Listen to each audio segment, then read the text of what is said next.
الحمد لله نحمده ونستعينه ونستغفره ونعوذ بالله من شرور أنفسنا ومن سيئات أعمالنا من يهده الله فلا مضل له ومن يضلل فلا هادي له وأشهد أن لا إله إلا الله وحده لا شريك له وأشهد أن سيدنا ونبينا ومولانا محمد اللهم صل على محمد وعلى آل محمد كما صليت على إبراهيم وعلى آل إبراهيم وبارك على محمد وعلى آل محمد كما باركت على إبراهيم وعلى آل إبراهيم في العالمين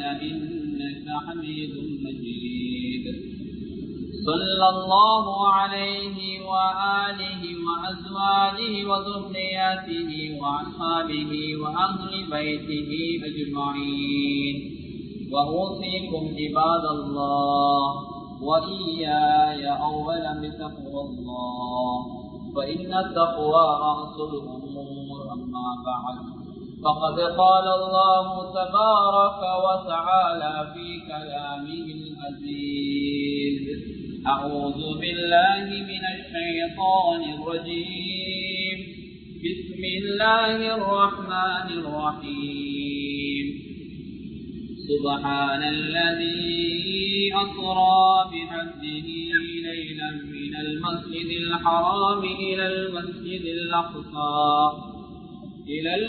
الأقصى الذي باركنا حوله لنريه من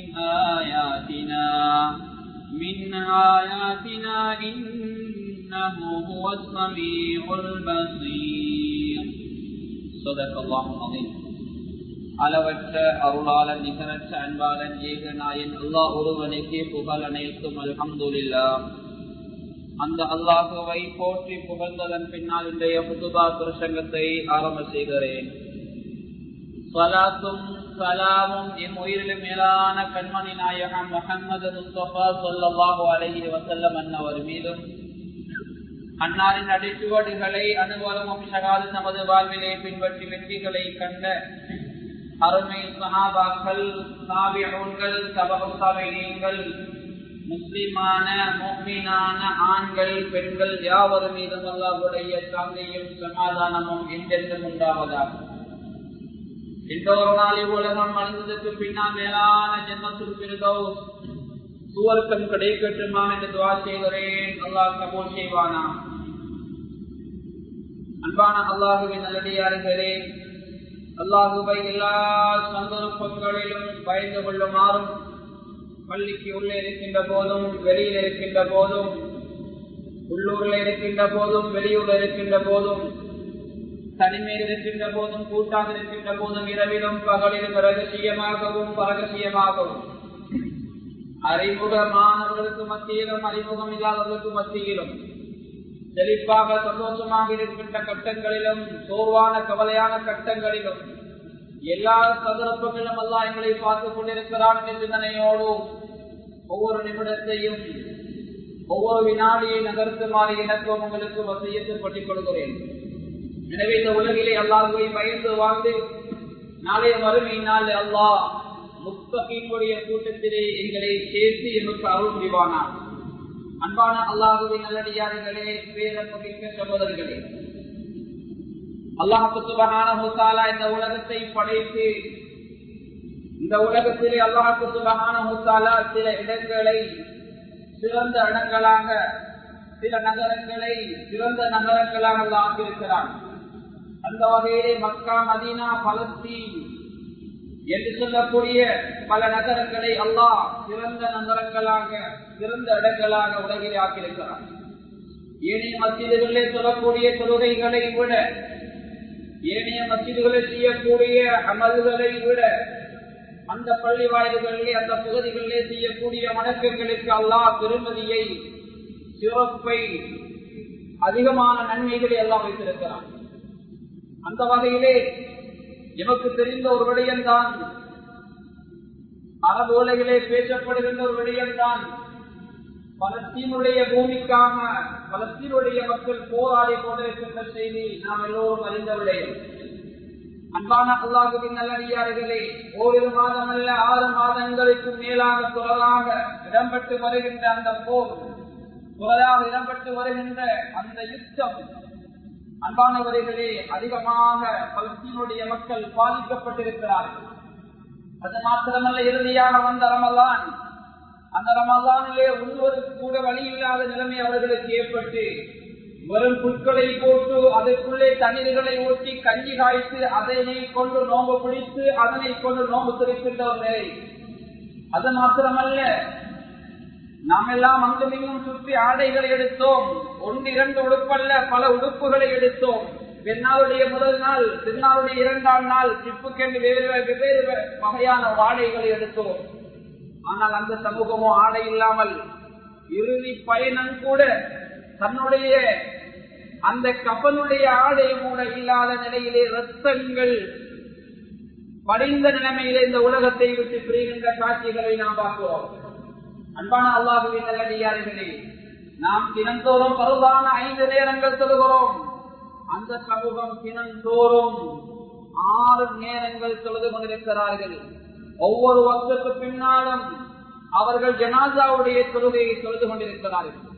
அன்பானவர்களே, தாய் இருந்தால் பிள்ளை இல்லை, பிள்ளை இருந்தால் தாய் இல்லை, உறவு இருந்தால் தனக்காக ஆறுதல் செய்வதற்கு இன்னொரு உறவு இல்லை என்றெல்லாம் ஒரு இக்கட்டான ஒரு காலகட்டத்தில் அவர்கள் வாழ்ந்து கொண்டிருக்கிறார்கள். அது மாத்திரமல்ல அன்பான உறவுகளே, இன்னும் ஒரு கவலையான செய்தி என்ன தெரியுமா? வாய் பேச முடியாத மிருகங்கள் கூட அங்க வாழ முடியாத ஒரு நிலை ஏற்பட்டிருக்கிறது. கெமிக்கலும் அதே போன்று அந்த சமூகத்தை அழிப்பதற்காக பயன்படுத்துகின்ற வெடில் மருந்துகளும் நஞ்சு வாயுக்களும் நிறைந்த சுகாதாரமற்ற ஒரு பூமியாக அந்த பகுதி காணப்படுகிறது. வாய் பேச முடியாத மிருகங்கள் கூட வாழ முடியாத ஒரு சூழ்நிலை அங்கே ஏற்படுகிறது. எந்த பகுதியை பார்த்தாலும் அங்கே பிணங்கள் நாத்தம் எடுக்கின்ற அளவுக்கு, நாத்தம் அடிக்கின்ற அளவுக்கு சில பகுதிகள் மாறி இருப்பதை பார்க்கிறோம். எனவே அந்த பலஸ்தீனுடைய பெருமதி, பலஸ்தீனில் சொல்லக்கூடிய அந்த நாட்டினுடைய மகத்துவம், அதனுடைய வரலாறு என்னவென்று நானும் நீங்களும் அறிய வேண்டிய கடமைப்பாடு இருக்கிறது. அந்த வகையில் இன்றைய முத்துபாவிலே அது சம்பந்தமான சில குறிப்புகளை, அது சம்பந்தமான சில விடயங்களை உங்களோடு பகிர்ந்து கொள்ளலாம் என்று நினைக்கிறேன். அல்லாஹ்வின் தூதர் ஸல்லல்லாஹு அலைஹி வஸல்லம் அவர்கள் சொன்னார்கள், அந்த பகுதியை சொல்லக்கூடிய தொழுகையுடைய பெருமதியை சொன்னார்கள்.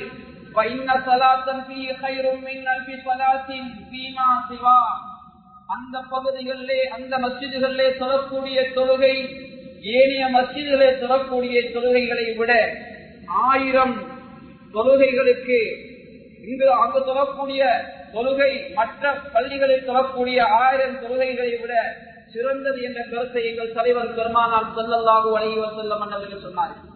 அன்பானவர்களே, பலஸ்தீனிலே அல்லாஹ் தஆலா பல வளங்களை வைத்திருக்கிறான்.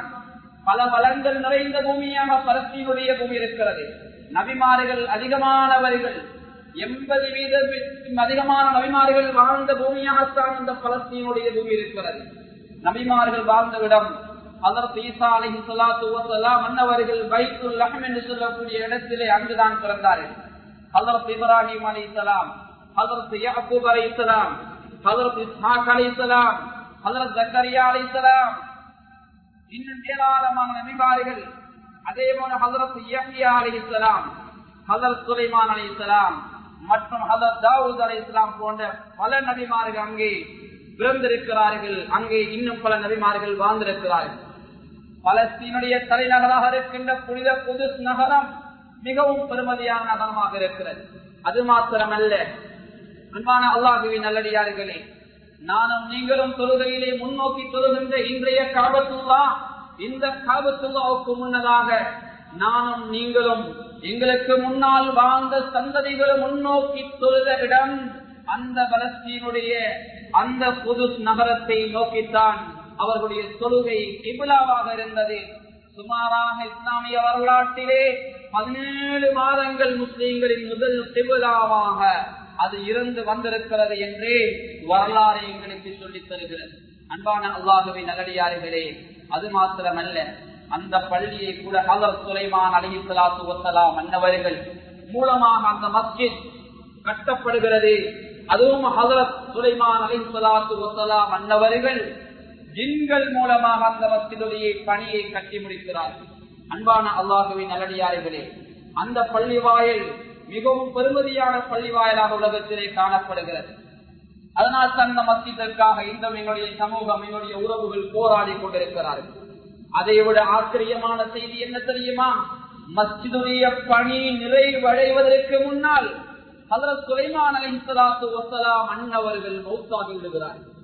கண்ணியமான அல்லாஹ்வின் நல்லடியார்களே, ஒரு வருடம் ஜனாசாவாக இருந்து, ஒரு வருடம் மையத்தாக இருந்து அந்த மஸ்ஜிதுடைய கட்டுமான பணிகளை ஜின்கள் இவர்கள் உயிரோடு இருக்கிறார்கள், எங்களை கண்காணிக்கின்றார்கள் என்ற எண்ணத்திலே அந்த கட்டிடங்களை கட்டி முடிக்கின்ற வரைக்கும் கண்ணியமான அல்லாஹ்வின் நல்லடியார்களே, ஹஜ்ரத் சுலைமான் அலைஹிஸ்ஸலாத்து வஸ்ஸலாம் அன்னவர்கள் அந்த சிம்மாசனத்திலே உட்கார்ந்து கொண்டு தன்னுடைய அந்த அசாவை, தன்னுடைய அந்த ஊன்றுகளை ஊண்டிய நிலையில் இருந்தார்கள். சுமாராக ஒரு வருடமாகின்ற போதுதான் அவர்கள் இறந்ததற்கு பின்னால் அதிகமானவர்களே அவர்கள் குத்தியிருந்த அந்த ஊன்றுகோல் அதனை கரையான் அரைக்கிறது. அரைத்து அது அப்படியே கீழே விழுகிறது. அப்போதுதான் ஜின்களுக்கு தெரியும், சுலைமான் அலைஹிஸ்ஸலாத்து வஸ்ஸலாம் அன்னவர்கள் இந்த உலகத்துக்கு பிரியாவிடை கொடுத்து விட்டார்கள். ஆனால் ஹஜ்ரத் சுலைமான் அலைஹிஸ்ஸலாத்து வஸ்ஸலாம் அன்னவர்கள் ஒரு வருடத்துக்கு முன்னதாகவே அவர்கள் தன்னுடைய வாழ்வை அங்கே அல்லாஹ் எடுத்துக் கொண்டார். ஆனால் மஸ்ஜிதுடைய பணி நிறைவு பெறவில்லை. அந்த மஸ்ஜிதுடைய பணி நிறைவு பெற வேண்டியதற்காக அல்லாஹ் அந்த ஜின்களுடைய பார்வையிலே ஹஜ்ரத் சுலைமான் அலைஹிஸ்ஸலாம் அவர்களை கண்காணித்திருப்பதை போன்று காட்டினார். எனவே இந்த உலகத்தை மையத்தாக இருந்து ஒரு வருடம் ஆட்சிதார் ஹஜ்ரத் சுலைமான் அலைஹிஸ்ஸலாத்து வஸ்ஸலாம் அன்னவர்கள். அப்படியான ஒரு அற்புதத்தை கூட அல்லாஹ் நபிமார்களுக்கு கொடுத்திருந்தான். நபிமார்களுடைய உடலை எந்த மண்ணும் தின்னாதே. அன்பானவர்களை அந்த நபிமார்களை கொடுத்த ஒரு அற்புதமாக அல்லாஹ் சுப்ஹானஹு வ தஆலா வைத்திருக்கிறான். அல்லாஹ் தஆலா பரிசுத்த அல் குர்ஆனிலே இந்த வரலாறை சொல்லி காட்டுகிறான். மாதல்ல அலா மௌதிஹி இல்லா தாபத்துல் கௌமி காஃபுர் மின் தஅதப். அல்லாஹ் குர்ஆனிலே சொல்கிறான், அந்த சுலைமான் அலைஹிஸ்ஸலாத்து வஸ்ஸலாம் அன்னவருடைய மௌத்தை தாபத்துல் அர்த், அதாவது கரையான் போன்ற அந்த ஒரு உயிரினம் அரித்து அதன் மூலமாக அவருடைய அந்த அசா அவர் குத்தியிருந்த அந்த ஊண்டுகோல் விழுந்து அதனூடாகத்தான் ஜின்கள் இவருடைய மௌத்தை அறிந்து கொண்டார்கள் என்ற செய்தியை அல்லாஹ் பரிசுத்த அல் குர்ஆனிலே சொல்லி காட்டுகிறான். அன்பான அல்லாஹ்வின் நல்லடியார்களே, அது மாத்திரமல்ல, இஸ்ரா மிஅராஜ் என்று சொல்லக்கூடிய அற்புதமான ஒரு பயணம் எங்களுக்கு தொழுகை விதியாக்கப்படுவதற்கு மிக காரணகர்த்தாவாக இருந்த பயணம். பெருமானார் ஸல்லல்லாஹு அலைஹி வஸல்லம் அன்னவர்கள் ஏராளமான காட்சிகளை கண்டு அந்த காட்சிகளை எல்லாம் நிதர்சனமாக எங்கள் சமூகத்துக்கு எடுத்துக்காட்டி சமூகத்துக்காக வழிகாட்டிய அந்த பயணம், அந்த பயணத்தோடு சம்பந்தப்பட்ட மஸ்ஜித் தான் மஸ்ஜிதுல் அக்ஸாவாக இருக்கும். அன்பான அல்லாஹ்வின் நல்லடியார்களே, மஸ்ஜிதுல் அக்ஸா என்று சொல்லக்கூடிய அந்த பள்ளியுடைய பெயரை நபிமார்களோ சஹாபாக்களோ எந்த மனிதர்களாலோ வைக்கப்படவில்லை. அந்த பெயரை அல்லாஹ் தான் வைத்தார். குர்ஆனிலே அல்லாஹ் மஸ்ஜிதுல் அக்ஸா என்று அல்லாஹ் பயன்படுத்தியிருக்கிறான். குர்ஆனிலே அல்லாஹ் சொல்லுகின்ற போது சுப்ஹானல்லஸீ அஸ்ரா பிஅப்திஹி லைலன் மினல் மஸ்ஜிதில் ஹராமி இலல் மஸ்ஜிதில் அக்ஸல்லஸீ பாரக்னா ஹவுலா. அல்லாஹ் தொடர் குர்ஆனுடைய ஆயத்துக்களை சொல்கிறான். ஹஜ்ரத் பெருமானார் ஸல்லல்லாஹு அலைஹி வஸல்லம் அன்னவர்களை இஸ்ராவுடைய பயணம் அழைத்து சென்றோம், மஸ்ஜிதுல் ஹராமிலிருந்து அந்த மஸ்ஜிதுல் அக்ஸாவுக்கு அழைத்து சென்றோம் என்ற செய்தி அல்லாஹ் கட்டம் கட்டமாக அங்கே விளங்கப்படுத்துகிறார். எதை சொல்ல வருகிறேன் என்றால், அன்பான அல்லாஹ்வின் நல்லடியார்களே, மஸ்ஜிதுல் அக்ஸா என்று சொல்லக்கூடிய அந்த பெயர் அது அல்லாஹ்வால் வைக்கப்பட்ட பெயராக இருக்கிறது. அது மாத்திரமல்ல, முழு உலகையும் எடுத்துக்கொண்டால் மஸ்ஜிதுல் அக்ஸாவில் தான் எல்லா நபிமார்களுக்கும் எங்கள் தலைவர் பெருமானார் ஸல்லல்லாஹு அலைஹி வஸல்லம் அன்னவர்கள் இமாமத் செய்தார்கள். பாடவர்களே, அதுவும் ஒரு அற்புதமாக இருக்கிறது. அந்த நகருக்கு, அந்த புனிதமான பலஸ்தீன் மண்ணுக்கு கொடுத்த சிறப்புகளிலே அதுவும் மிக பிரமாண்டமான, மிக முக்கியமான, மிகவும் அதாவது போற்றத்தக்க புகழுக்குரிய ஒரு சிறப்பாக அந்த சிறப்பும் இருக்கிறது என்பதை நாம் விலகிக் கொள்ள வேண்டும். அது மாத்திரமல்ல, அல்லாஹ் சுப்ஹானஹு வ தஆலா இந்த உலகத்திலே இந்த சமூகம் அல்லாஹ்வை வழிபட வேண்டும், அல்லாஹ்வுக்கு சுஜூது செய்ய வேண்டும் என்பதற்காக பூமியிலே அல்லாஹ் அமைத்த முதல் ஆலயம் தான் காபத்துல்லாஹ். அல்லாஹ் தஆலா சொல்கின்ற போது இன்ன அவ்வல பைத்தின் முதிஅ லின்னாஸி லல்லதி பிபக்கத முபாரகா, அல்லாஹ் குர்ஆனிலே சொல்கிறான், கண்ணியமானவர்களே, அந்த காபத்துல்லாஹ் இந்த சமூகம் வழிபடுவதற்காக வணங்குவதற்காக அமைக்கப்பட்ட, மக்கா என்றால் மக்காவின் பழைய பேருதான் மக்கா, பின்னர் அந்த மீமாக மாற்றப்பட்டு மக்கா, அந்த மக்காவில் அமைந்திருக்கின்ற காபத்துல்லாஹ் முதல் ஆலயமாக இருக்கிறது. அன்பான அல்லாஹ்வின் நல்லடியார்களே, அதுக்கு அடுத்தடுத்த கட்டங்களாக அல்லாஹ் தஆலா இந்த சமூகம் வழிபடுவதற்காக பல பள்ளிகளை அல்லாஹ் தஆலா எங்களுக்கு தருகிறான். அந்த வகையில் தான் பலஸ்தீனுடைய அந்த மண்ணும் பலஸ்தீனுடைய அந்த மஸ்ஜிதும் எமக்காக அமைக்கப்படுகிறது. அன்பான அல்லாஹ்வின் நல்லடியார்களே, முதலாம் உலகப் போரின் பின்பு இஸ்லாத்தின் எதிரிகள் பலஸ்தீனின் சில பகுதிகளை ஆக்கிரமித்து சிறுவர்கள், ஆண்கள், பெண்கள், அநேகமானவர்களை கொண்டு குவித்தார்கள். உலக வரைபடத்தில் 1948 ஆண்டுக்கு முன்னதான் உலக வரைபடத்தில் இஸ்ரேல் என்ற ஒரு நாடு கிடையாது. அன்பானவர்களை, பலஸ்தீன் என்ற ஒரு நாடுதான் இருந்தது. அந்த இஸ்ரேல் பிடித்திருக்கின்ற நாட்டையும் சேர்த்து பெரிய ஒரு பகுதி பலஸ்தீன் நகரமாக இருந்தது. 1948 ஆண்டுக்கு பிறகுதான் அவர்கள் அந்த பலஸ்தீனிலே வளங்கள் நிறைந்த மிகவும் செழிப்பான இரு குடியேற்றத்துக்கு உகந்த இடங்களை அங்கே பிடிக்க ஆரம்பிக்கிறார்கள்.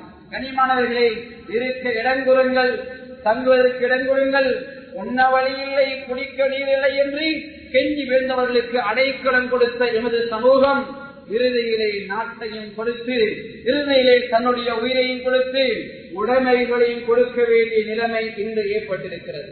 அன்பான அல்லாஹ்வின் நல்லடியார்களே, 1948 ஆண்டு இஸ்ரேலிய குடியரசு உருவாக்கப்பட்ட போது 7 லட்சம் பலஸ்தீன மக்கள் அங்கிருந்து வெளியேற்றப்பட்டார்கள்.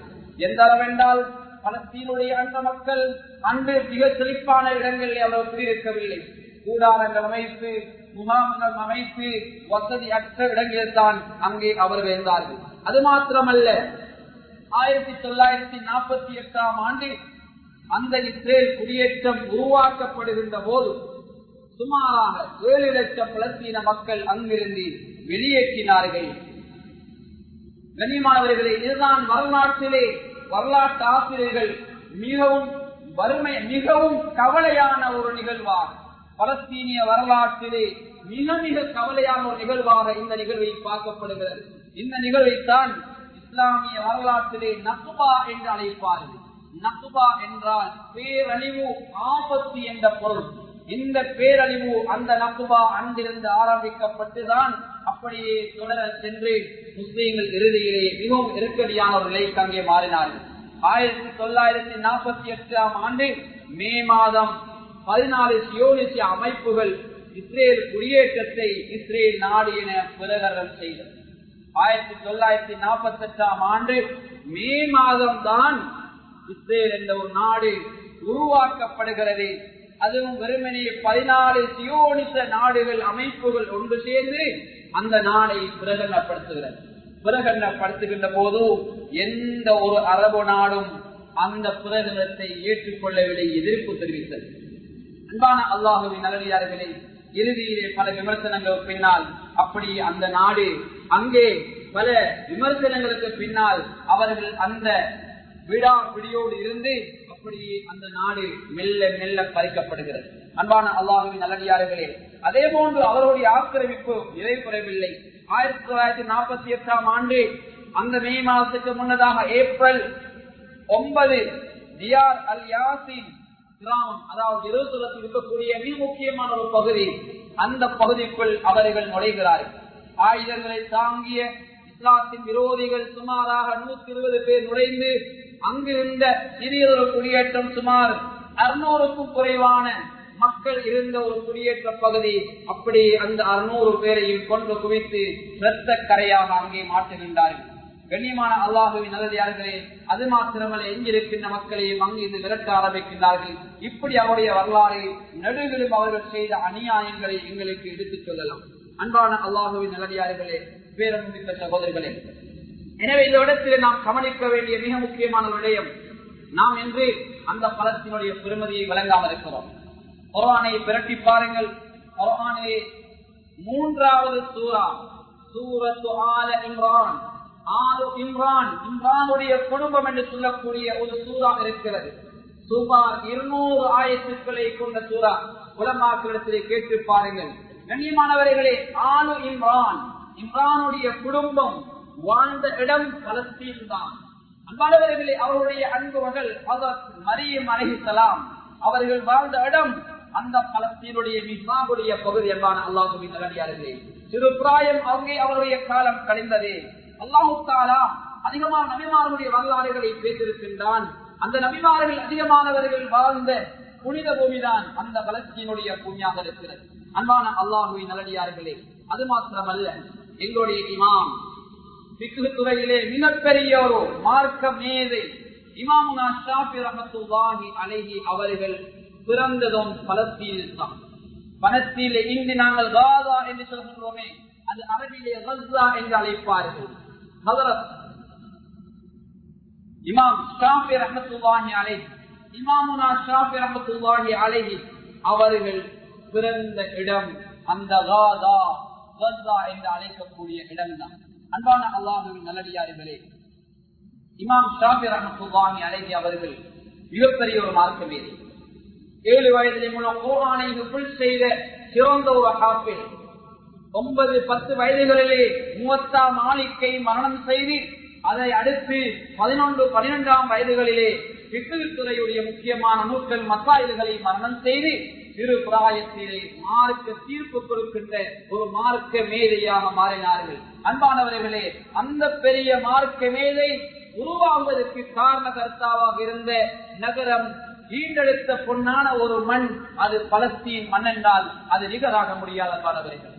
அது மாத்திரமல்ல, இன்னும் ஒரு மிக முக்கியமான மார்க்க அறிஞர் தான் நாம் எல்லாம் அதிகமாக கதைக்கின்ற, குர்ஆனுக்கு அடுத்ததாக மிக பிரபலியமான ஹதீஸ் கிரந்தமாக இருக்கின்ற ஸஹீஹுல் புகாரி. ஸஹீஹுல் புகாரி குர்ஆனுக்கு அடுத்த மிக முக்கியமான ஒரு கிரந்தம். அன்பான அல்லாஹ்வின் நல்லடியார்களே, ஸஹீஹுல் புகாரி இந்த கிரந்தத்துடைய விரிவுரை தான் ஃபத்ஹுல் பாரி. ஃபத்ஹுல் பாரி என்றால் கண்ணியமானவர்களே, புகாரியுடைய விரிவுரை நூலுக்கு பேருதான் ஃபத்ஹுல் பாரி என்று அழைக்கப்படும். கண்ணியமான அல்லாஹ்வின் நல்லடியார்களே, இதனுடைய ஆசிரியர் தான் இப்னு ஹஜர் அல் அஸ்கலானி ரஹ்மத்துல்லாஹி அலைஹி அவர்கள். இப்னு ஹஜர் அல் அஸ்கலானி ரஹ்மத்துல்லாஹி அலைஹி அவர்கள், இப்னு ஹஜர் என்று சொல்லக்கூடிய அந்த அறிஞர் ரஹ்மத்துல்லாஹி அலைஹி அவர்கள் பிறந்த இடம் அஸ்கலான் என்று சொல்லக்கூடிய அது பலஸ்தீன்ல தான் இருக்கிறது. அன்பானவர்களே, இப்படிப்பட்ட மிகப்பெரிய மார்க்க மேதை பிறந்த இடம், இந்த புகாரிக்கு விரிவுரை எழுதக்கூடிய மிகப்பெரிய மார்க்க மேதை உருவான இடம், அது பலஸ்தீனுடைய மண், அந்த புனித மண்ணிலிருந்தான்.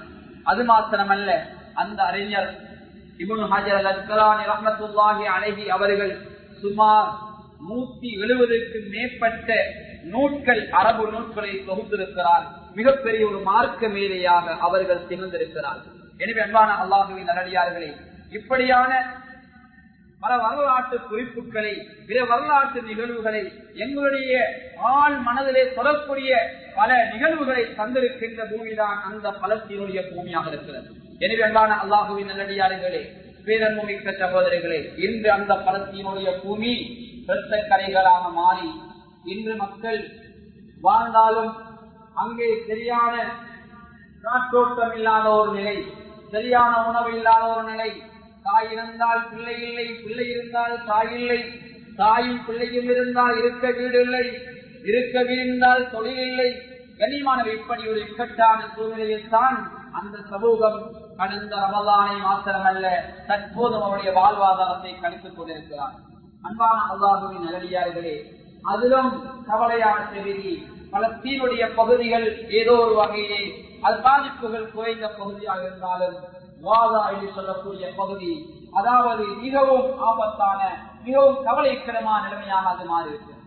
ஆனால் அந்த போராளிகள், அந்த எங்களுடைய உறவுகள் இஸ்லாம் மேலோங்க வேண்டும், இந்த கலிமாவை ஏற்றிருக்கிறோம், இந்த கலிமாவை ஏற்றிருக்கிறோம் என்பதற்காக, அல்லாஹ்வை ஏற்றிருக்கிறோம் என்பதற்காக எங்களை தாக்குகின்றீர்களா?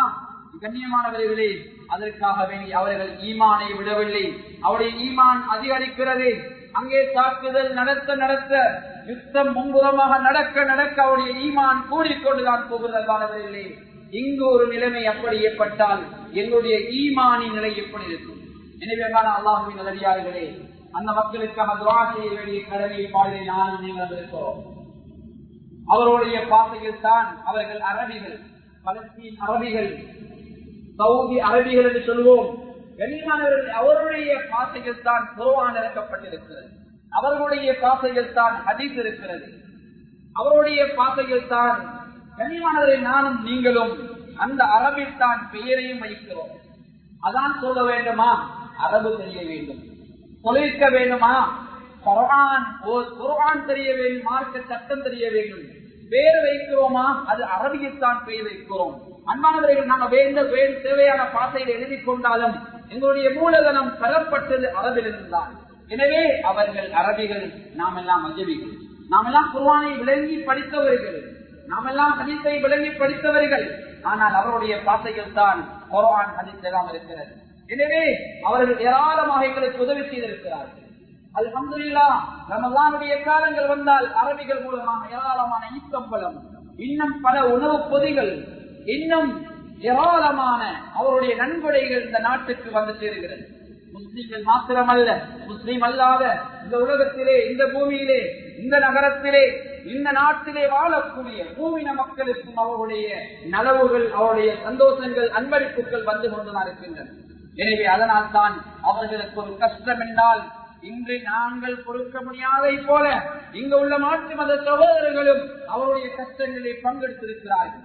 கண்ணியமாக தைரியமாக துணிந்து அவர்களுடைய சொந்த பணங்களிலே ஒரு தொகை பணத்தை, லட்சக்கணக்கான பணங்களை அவர்களுக்காக அங்கே அனுப்பியிருக்கிறார்கள். எனவே அல்லாஹ்வின் நல்லடியார்களே, அஜமிகளாக இருக்கின்ற நானும் நீங்களும் எங்களுக்கு ஒரு சந்தர்ப்பத்தை அல்லாஹ் தந்திருக்கிறான். அரபிகளுக்கு உதவி செய்திருக்கிறார். அரபிகள் எப்போதும் எங்களுக்கு உதவி செய்தார்கள், அஜமிக்கு உதவி செய்தார்கள். ஆனால் அஜமிகளாக எங்களுக்கு ஒரு சந்தர்ப்பத்தை எல்லாம் தந்திருக்கிறார். துஆக்கள் கேட்கிறோம், மாஷா அல்லாஹ், தாராளமாக துஆக்களை கேளுங்கள், அதிகமாக செய்யுங்கள், அல்லாஹ்விடத்திலே முறையிடுங்கள். அதற்கு அப்பால் அவர்களுக்கு செய்ய முடியுமான பண உதவிகள் உங்களால் முடியுமாக இருந்தால் அவர்களுக்காக திறக்கப்படுகின்ற வங்கி கணக்குகள், இலங்கை அரசு கூட அவர்களுக்காக தனிப்பிரத்தியமான வங்கி கணக்குகளுடாக தொடர்பை ஏற்படுத்தி அங்கே பணங்களை அனுப்பிக் கொண்டிருக்கிறார்கள். அன்பான அல்லாஹ்வின் நல்லடியார்களே, எனவே அந்த விடயங்களை எங்களால் முடியுமாக இருந்தால் அந்த தர்மங்களை நீங்கள் கொடுத்து அந்த கஷ்டங்களிலே நீங்களும் பங்கெடுத்துக் கொள்ளுங்கள். அந்த கஷ்டங்களிலே நீங்களும் பங்கெடுத்துக் கொள்ளுங்கள். அது பெருமதியான சதக்கா. இக்கட்டான காலகட்டங்களை கொடுக்கக்கூடிய தர்மம் பெருமதியான தர்மம் என்பானவர்களே. ஒரு மனிதனுடைய தேவைகள் பூர்த்தியாக இருக்கின்ற போது கொடுக்கின்ற தர்மத்தை விட தேவைகள் பூர்த்தியாகாத நிலைமையிலே, உணவுகள் பூர்த்தியாகாத நிலைமையிலே, ஆடைகள் இல்லாத நிலைமையிலே கொடுக்கின்ற தர்மம் அது பெருமதியானதே. எனவே அந்த தர்மத்திலே உங்களால் முடியுமாக இருந்தால் பங்கெடுத்துக் கொள்ளுங்கள். நிச்சயமாக அல்லாஹ் உங்களுக்கு மிகப்பெரிய நன்மையை வைத்திருக்கிறார். எனவே சதக்கா என்ற அமல் பெருமதியான ஒரு அமல். ரமலானுடைய காலங்களில் அள்ளி கொடுத்தோம், யாரும் கிள்ளி கொடுக்கவில்லை, யாரும் முடிச்சு போட்டு வைக்கவில்லை, அதிகமாக கொடுத்தோம். கொடுக்காமல் யாரெல்லாம் தடுத்துக் கொண்டார்களோ அல்லாஹ் அவர்கள் கொடுக்காமல் தடுத்துக் கொள்வான். யாரெல்லாம் கொடுக்காமல் முடிச்சு போட்டார்களோ அல்லாஹ் அவர்கள் கொடுக்காமல் முடிச்சு போட்டு விடுவான். கண்ணியமானவர்களே, யாரெல்லாம் கொடுக்காமல் சாட்டு போக்கு சொன்னார்களோ அல்லாஹ்வும் அவர் கொடுக்காமல் விட்டு விடுவான். எனவே கொடுக்கின்ற போது நிச்சயமாக அது வளரும். அது நிச்சயமாக பல இரட்டிப்பாக ஆக்கி அல்லாஹ் மறுமையிலே தருவான். நாங்கள் கொடுக்கின்ற தர்மம் எல்லாம் அது ஒரு சேமிப்பு தான்.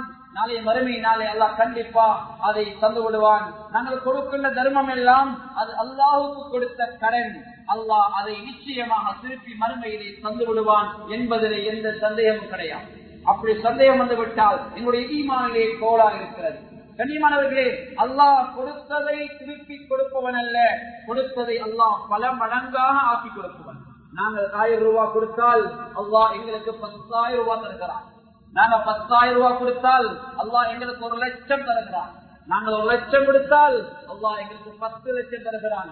அன்பானவர்களே, மறுமையிலே கொடுத்த பணம் கிடைக்கும் மாத்திரம் அல்ல, இந்த உலகத்திலே அல்லாஹ் பலாய் முசீபத்தை விட்டு நீங்களை பாதுகாப்பான். வந்த சோதனைகளை அப்புறப்படுத்துவான். வர இருக்கின்ற சோதனைகளை அல்லாஹ் சுலமாக்குவான். இந்த சமூகத்துக்கு மிகப்பெரிய சோதனைகள் வராமல் அல்லாஹ் எங்களை பாதுகாப்பான். அல்லாஹ் பாதுகாக்க வேண்டும். சாதாரணமான சின்னதொரு நோய் வந்து விட்டால் பல லட்ச ரூபாய்களை நாங்கள் செலவழிக்கிறோம். சின்ன ஒரு சேனலுக்கு போனால் பல லட்ச ரூபாய்களை செலவழிக்கிறோம். அன்றைய ஒரு சகோதரை நோய் விசாரிக்க சென்றேன். அவர் ஒரு நோயாளி. கனிமானவர்களே, அவர் சீனி வருத்தம் உள்ள ஒருவர். அவருடைய கால்களிலே 4 விரல்களை அகற்ற வேண்டிய ஒரு நிலை. சுமாராக 5.5 லட்சம் பணம் கொடுத்து 4 விரல்களை, காலுடைய விரல்களை அகற்றினார். ஆனால் அவரால் வாழ முடியவில்லை, அங்கும் இங்கும் நடக்க முடியவில்லை. அவருக்கு நெருங்கிய ஒரு நண்பர் கட்டிலோடு தான் காலத்தை கழிப்பார். அப்படி இருந்தாலும் அல்லாஹ் கொடுத்த அந்த நிக்மத்தை அகற்றுவதற்காக 5 லட்சம் பணம் தேவைப்படுகிறது என்றால் அல்லாஹ் பாதுகாக்க வேண்டும். சின்னதொரு நோய் வந்துவிட்டால் எங்களுக்கு இருக்கக்கூடிய பணம் அந்த நோய்க்கு அதாவது வைத்தியம் செய்வதற்கு போதாது. எனவே அல்லாஹ்வுக்கு அதிகமாக பிரார்த்தியுங்கள். ஷிஃபா அல்லாஹ்விடமிருந்து தான் வரணும். கண்ணியமானவர்கள், அல்லாஹ் தான் ஆரோக்கியத்தை தர வேண்டும். பெரிய சோதனைகள் பாதுகாக்க வேண்டும். எனவே பாதிக்கப்பட்ட மக்கள் அவர்களுக்காக துஆ செய்யுங்கள். என்ன வேண்டுகோளை உங்களுக்கு இருக்கிறேன். அடுத்ததாக அவர்களுக்கு தெரியும், மத்திய சில அரபு நாடுகள், குறிப்பாக துபாய் போன நாடுகளில் வெள்ளப்பெருக்கு ஏற்பட்டிருக்கிறது. என்ன அளவென்றால் நேற்று கூட பப்ளிக் அறிவித்தல் வந்தது, அந்த துபாயுடைய ஏர்போர்ட் தற்காலிகமாக மூடப்பட்டிருக்கின்ற நிலை. எந்த அளவென்றால் உள்ரக பயணங்கள் மாத்திரம் அங்கே ஆரம்பிக்கப்படுகிறது. வெளி இடங்களில் வரக்கூடிய பிளைட் அங்கே தற்காலிகமாக நிறுத்தப்படுகின்ற அளவுக்கு, மிக வரலாறு காணாத அளவுக்கு வெள்ளங்கள். கண்ணியமானவர்களை, சுமாராக இதுவரைக்கும் சுமாராக 50க்கும் மேற்பட்ட உயிர்கள் காவு கொண்டு சுமாராக ஆயிரக்கணக்கான மக்கள் அங்கே காணாமல் போயிருக்கிறார்கள். நிறைய பில்டிங்குகள் சேதமாக இருக்கிறது. வாகனங்கள் நிறைய வெள்ளங்களில் அடிக்கப்பட்டு போயிருக்கிறது. முழுக்க முழுக்க முஸ்லீம்கள் வாழக்கூடிய பகுதிகள். எனவே பாடவர்களை முழு உலகில் வாழக்கூடிய மக்களுக்காக கண்டிப்பாக அவனுடைய துவாக்களிலே ஒரு நேரத்தை ஒதுக்கிக் கொள்ளும். நிச்சயமாக அல்லாஹ் அவனுடைய துவாக்களை கட்ட மாட்டான். ரமலான் நோவை நல்ல முறையை நோற்று அல்லாஹ்விடத்திலே நல்லடியார்களாக நாங்கள் ஆகி நாங்கள் 1 வாரம் 2 வாரம் 2வது ஜும்மாவை சந்திக்கிறோம். மாணவர்களே, துவா கேட்கக்கூடிய சந்தர்ப்பங்கள் எல்லாம் உங்களுடைய தாய் தாப்பனை மறந்து விடாதீர்கள். உங்களுடைய தாய் தாப்பன் சீரடிகள்.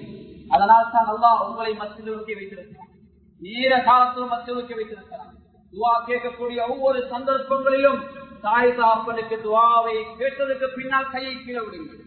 துவா கேட்கின்ற சந்தர்ப்பங்கள் எல்லாம் தாய் தாப்பனுக்கு துவா கேட்காமல், பெற்றோருக்கு துவா கேட்காமல் உங்களுடைய கைகளை கீழே போடாதீர்கள். அப்படி போட்டால் நீங்கள் நன்றி கெட்டவர்கள். உங்களுடைய பெற்றோர்கள் சீரேரிகள், நல்லவர்கள், கொடுத்து வைத்தவர்கள். அதனால் தான் நீங்களும் கொடுத்து வைத்த அல்லாஹ் அவங்களை மஸ்ஜிதுக்கு வைத்திருக்கிறார், தீனோடு வைத்திருக்கிறார், மார்க்கத்தோடு வைத்திருக்கிறார். இணைப்பாளர்களை கையேங்கக்கூடிய சந்தர்ப்பங்களே மிக முக்கியமா அந்த ஸலவாத்துக்களை கூறி அல்லாஹ்வை புகழ்ந்து ஸலவாத்தை கூறி முஃமினான ஆண்கள் பெண்களுக்கு துஆ செய்து அதே போன்று உலகில் உள்ள மக்களுக்கு துஆ செய்யுங்கள்.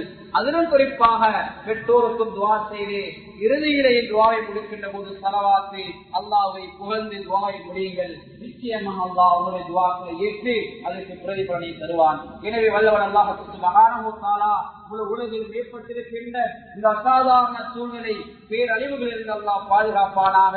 அதிலும் குறிப்பாக பலஸ்தீனுடைய பகுதி, அதிலும் காசாவுடைய பகுதி மிகவும் அதிகமாக பாதிக்கப்பட்டிருக்கிறது. யா அல்லாஹ், அங்குள்ள நிலைமைகளில் சீராக்கி தருவாயாக. யா அல்லாஹ், ரத்த கரைகள் இனிமேலும் போவதை விட்டும் அந்த நாடையும் முழு உலகத்தையும் பாதுகாத்திடுவாயாக.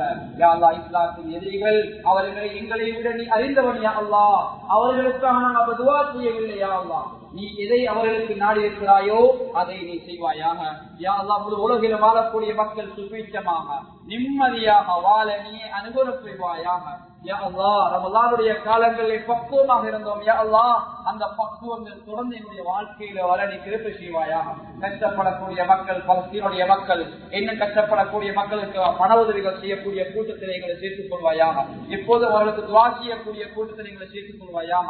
யா அல்லாஹ் அந்த ஊர்ல வாழக்கூடிய ஆண்கள், பெண்கள், சிறியவர்கள், பெரியவர்கள், நிரந்தரமாக அந்த ஊர்ல இருக்கக்கூடியவர்கள் வந்து குடியிருக்கக்கூடிய எல்லோருடைய பாவத்தை மன்னித்துக் கொள்வாயாக. இந்த துவாவை தரிப்பினை திருப்பியே கொண்டு ஏற்றுக் கொள்வாயாக. ஆமீன் ஆமீன். வ ஆகிரு தஅவானா அனில் ஹம்துலில்லாஹி ரப்பில்